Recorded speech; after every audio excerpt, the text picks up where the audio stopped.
Hi friends, welcome to my channel.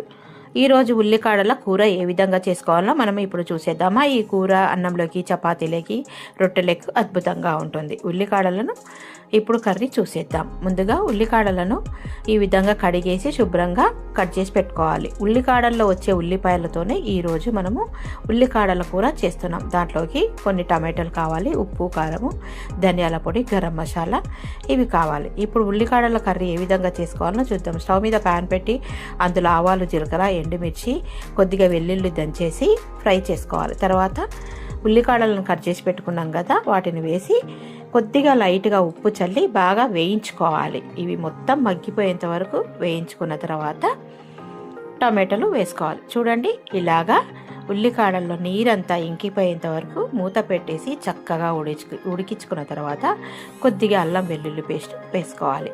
అల్లం వెల్లుల్లి paste కూడా బాగా మగ్గిన తర్వాత టొమాటో ముక్కలను వేసేసి, పసుపు వేసి టమాటో ముక్కలను వేసేసి, ఉల్లికాడలు, టమాటా ముక్కలు, అల్లం వెల్లుల్లి పేస్టు మనం వేసుకునేది, కొద్దిగా గరం మసాలా వేసి మూత పెట్టేసుకొని మగ్గనిద్దాం. తర్వాత కట్ చేసి పెట్టుకున్న ఉల్లికాడలను వేసి బాగా కలిపేసుకుందామండి.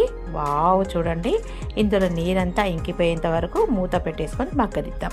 చూడండి, నీరు ఈ విధంగా ఉల్లికాడల నీరంతా పైకి వచ్చేస్తుంది.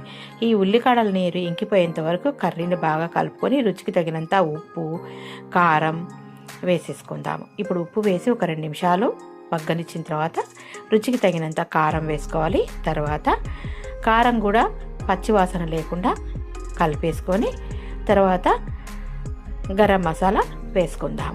ఇప్పుడు చూడండి, ధనియాల పొడి, అలాగే కమ్మటి నువ్వుల పొడి కానీ, పల్లీల పొడి కానీ వేసి కలిపి ఒక 2 నిమిషాలు మూత పెట్టి మగ్గనిద్దాం. నీళ్ళంతా ఇంకిపోయి నూనె పైకి తేలే వరకు మగ్గనిద్దామండి.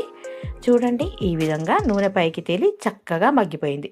ఇప్పుడు మనకు ఉల్లికాడల కూర రెడీ అయింది. వీడియో నచ్చితే తప్పకుండా లైక్ చేయండి, షేర్ చేయండి, కామెంట్ పెట్టండి, సబ్స్క్రైబ్ చేసుకోండి.